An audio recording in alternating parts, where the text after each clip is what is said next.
안녕하세요. 여러분의 출근길 파트너 라디오 동서남북 김서영입니다.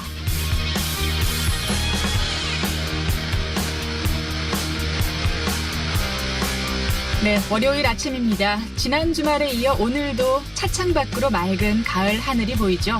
하늘만 봐도 이제 가을이구나 싶은데요. 어쩌면 내일부터 며칠 동안은 맑고 높은 가을 하늘을 볼 수 없을 것 같습니다. 제18호 태풍 미탁이 또 올라오고 있기 때문이죠. 미탁이라는 이름은 미크로네시아 연방에서 제출한 건데요. 특별한 뜻이 있는 건 아니고 그냥 여성의 이름을 의미한다고 해요. 우리말로 하자면 순이 정도가 아닐까 싶습니다. 태풍 타파가 지나간 지 얼마나 됐다고 또 태풍인가 싶죠. 아직 진로와 강도를 단정하기 이르지만 태풍 미탁은 타파보다 우리나라에 더 가까이 지나가고 중심 기압도 더 낮은 강한 태풍으로 발달할 것으로 예상됩니다. 유난히 올해는 가을 태풍이 많은 것 같은데요. 올해 들어 지금까지 발생한 태풍은 미탁을 포함해 모두 18개, 그리고 그중 지금까지 6개가 우리나라에 영향을 미쳤습니다. 이번 미탁까지 한반도로 접근하면 7개가 되는데요. 이는 기상관측 이래 1959년과 공동으로 1위에 해당하는 기록입니다. 올해 가을 태풍 이제 미탁이 마지막이겠죠. 철저한 대비를 잘 해야 할 것 같네요. 월요일 라디오 동서남북 지금부터 시작합니다.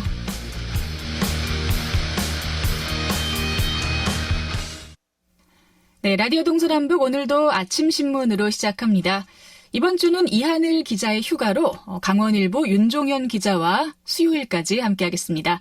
자, 전화로 연결돼 있습니다. 윤종현 기자, 안녕하세요. 네, 안녕하세요. 네, 오늘 첫 번째 소식은 오색 케이블카 부동의 소식인데요. 이 부동의 결과에 결정적인 영향을 미친 한국환경정책평가연구원의 환경영향평가서 본안검토 총책임자, 산악 전문가가 아니라 하천 해양 전문가인 것으로 확인이 됐다고요? 네, 맞습니다. 최근 환경부의 부동의 결과로 제동이 걸린 설악산 오색 케이블카 사업 영향평가서가 산악과 관련 없는 하천 및 해양 전문가의 의견을 토대로 검토됐다는 사실이 밝혀지면서 논란이 불가피할 전망입니다.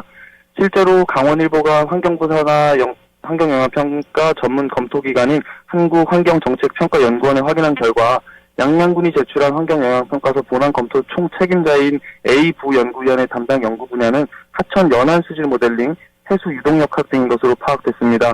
특히 A부연구위원이 그동안 작성한 연구보고서의 주제들을 보면 해수 담수와 해양 에너지 개발 등으로 산악을 중심으로 한 오색 케이블카와는 전혀 무관한 분야였습니다. 그렇군요.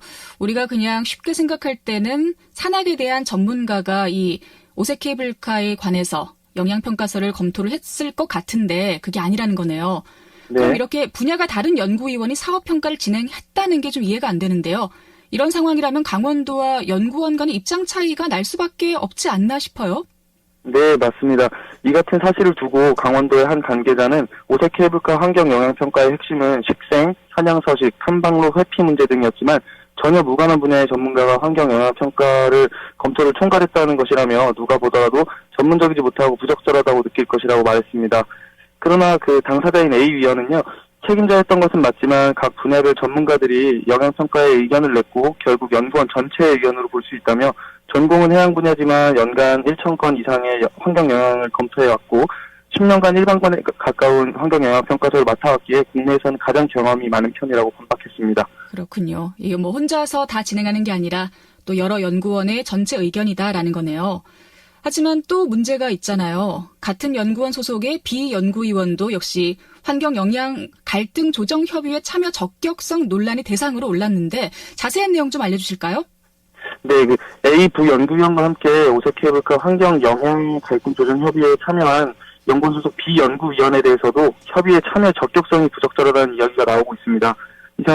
우선 비위원은 김은경 전 환경부 장관 재임 당시 오색 케이블카 사업을 적폐 사업으로 규정한 환경정책제도개선위원회에서 활동한 바가 있습니다.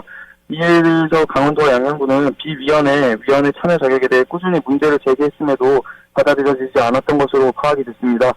게다가 강원도에서 요구했던 오색 케이블카 환경영향평가서 용역사의 참여는 전혀 받아들이지 않기로 했는데요.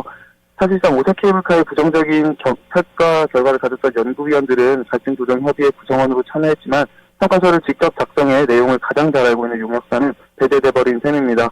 이를 두고 강원도와 양양군의 편성 논리가 어려움을 겪는 데 결정적인 영향을 미쳤다는 평가마저 나오고 있습니다. 그렇군요. 지역 수건 사업인 오색 케이블카 설치 사업이 부동이 된 것에 대해서 도민들의 아쉬움과 반발이 더 커질 수도 있을 것 같습니다.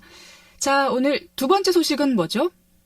네, 앞으로 2045년이면 강원도 인구 10명 중 4명 이상이 65세 이상 고령자로 채워질 것이라는 전망입니다. 그러나 도내 출생아 수는 역대 최저치를 갱신하면서 저출산, 고령화로 인한 인구 불균형이 심화될 위기에 놓였다는 소식입니다. 통계청의 2019 고령자 통계 결과에 따르면 올해 기준 도내 65세 이상 고령자 인구는 28만 7천 명으로 도내 전체 인구에서 차지하는 비율은 19.0%로 추계됐습니다. 이 같은 65세 이상 고령자 비율은 전국 17개 시도 가운데 네 번째로 높고 전국 평균인 14.9%를 크게 웃도는 수준이었습니다. 그렇군요. 전국 평균이 14.9%인데 강원도는 19%니까요. 그럼 이렇게 통계청이 추계한 결과에 따르면 앞으로 고령자 비율이 강원도에서 비약적으로 커진다는 거죠? 네, 맞습니다. 통계청은 도내 65세 이상 고령자의 전체 인구 대비 차지 비율이 2025년 들어서 25.5%, 2035년에는 25.9%까지 증가한다고 밝혔습니다. 게다가 2045년이면 고령자 인구가 64만 9천 명에 달하면서 전체 인구에서 차지하는 비중이 전국에서 세 번째로 높은 43.6%에 달할 것으로 내다봤습니다. 네. 사실 강원도만의 문제는 아니겠지만 어쨌든 고령화 속도가 점점 빨라지고 있는 모습이네요. 그렇다면 인구 균형을 맞출 신생아 수가 함께 늘어야 할 것 같은데 현실이 그렇지가 않잖아요. 네, 고령자 증대와 달리 출생아 수는 오히려 급감하고 있습니다.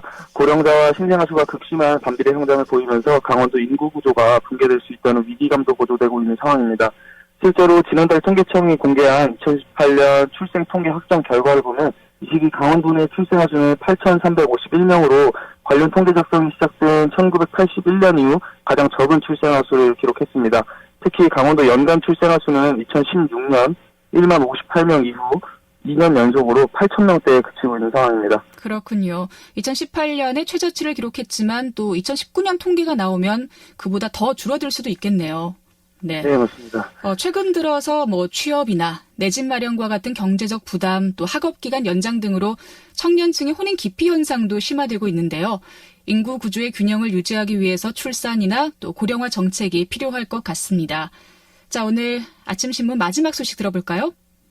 네, 본래 다음 달 15일 양양국제공항을 모기지로 하는 저비용 항공사 플라이 강원의 국내선 취항이 이달 말로 최소 2주가량 연기될 전망이라는 소식입니다.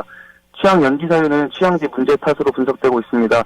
당초 플라이 강원은 양양을 기점으로 김포와 제주 노선을 취항한다는 게 계획이었지만 제주 노선의 경우 경쟁이 치열하고 국토교통부는 애초에 플라이 강원 측이 제출한 사업 계획에 제주 노선이 없었다는 이유로 제주 슬로터가의 부정적인 것으로 전해졌습니다. 게다가 이미 제주 노선을 운항 중인 타 항공사의 반발 기류도 만만치 않다고 합니다.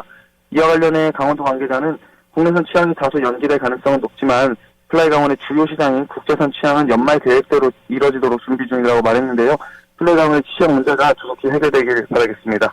네, 이 노선을 확정하는 게 굉장히 중요한 문제일 것 같은데 잘 해결되도록 지켜보도록 하겠습니다. 오늘 아침 신문 윤종현 기자와 함께했습니다. 고맙습니다. 네, 감사합니다.